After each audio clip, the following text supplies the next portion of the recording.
Hello people, this is teacher Marwan. Today we're going to talk about some conversational English teaching techniques for beginners.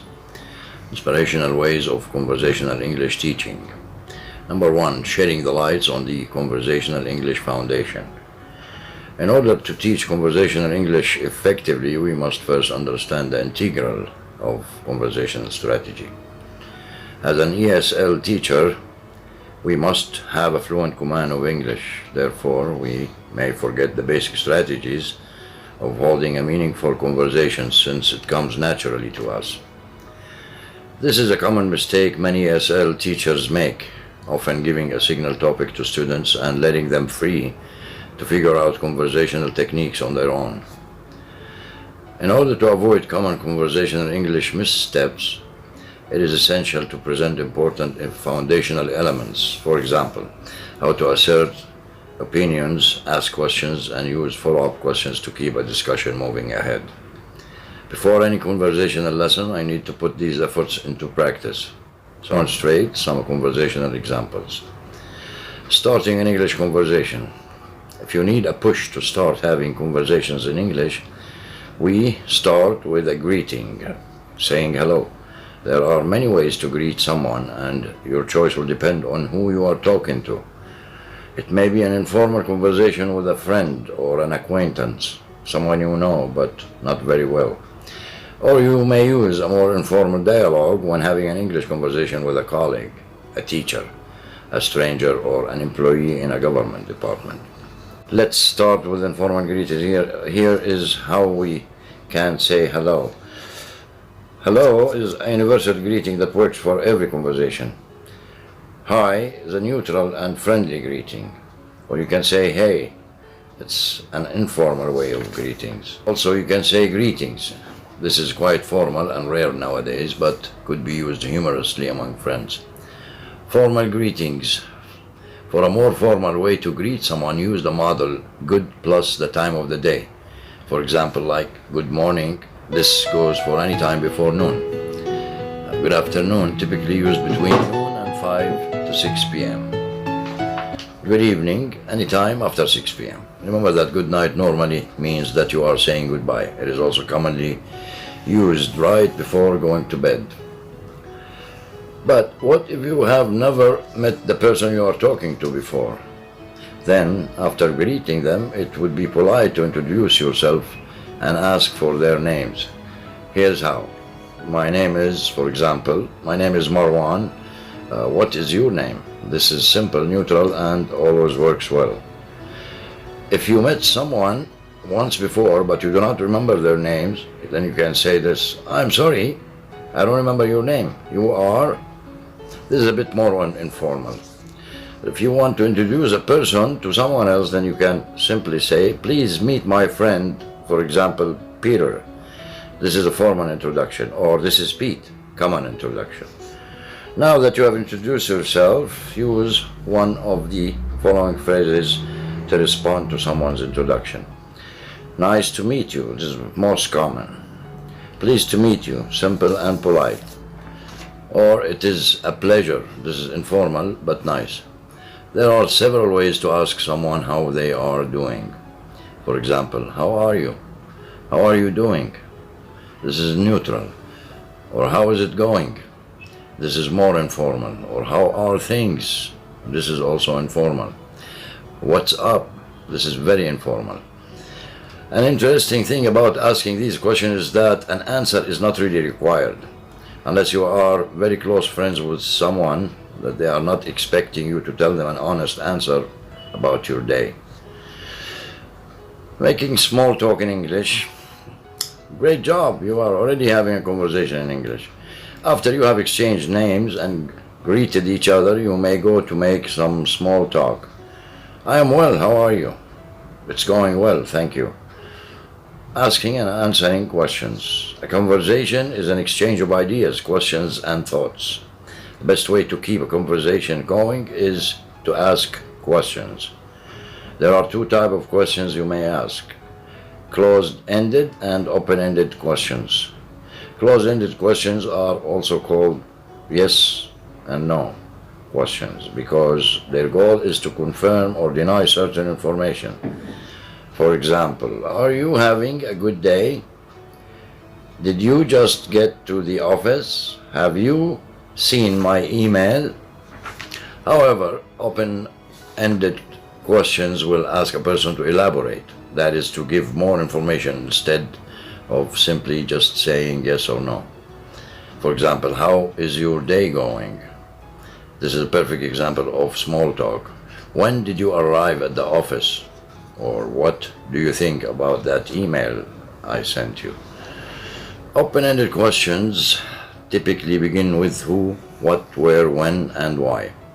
They are important to make your English conversation informative and productive. When the person you are talking to is asking you a question, listen for the keywords and pay attention to the verb being used. This will help you construct your answer using proper grammar. Don't worry about using difficult words, because it's fine to keep things simple. And if you don't understand a certain question or word, do not be afraid to ask. As a beginner, you may have trouble understanding everything being said in English. This is okay, you are still learning. Examples. Open-ended questions are those questions that will solicit additional information from the inquirer, sometimes called infinite response or unsaturated type questions. Examples. How may I help you? Where have you looked already? What aspect are you looking for? What kind of information are you looking for? What would you like to know about a topic, for example? When you say a topic, what do you mean? What do you mean about a topic? What further clues can you give me? What examples can you give me? What is it you want to know about? How will you use these information? How will this information help you? What will it help you do? Where did you read or hear about this topic? Tell me how this problem arose. What happened that got you discouraged? What are you trying to understand? Closed-ended questions are those questions which can be answered finitely by either yes or no, also known as saturated type questions. Examples. Can I help you? May I help you? Can you give me more information?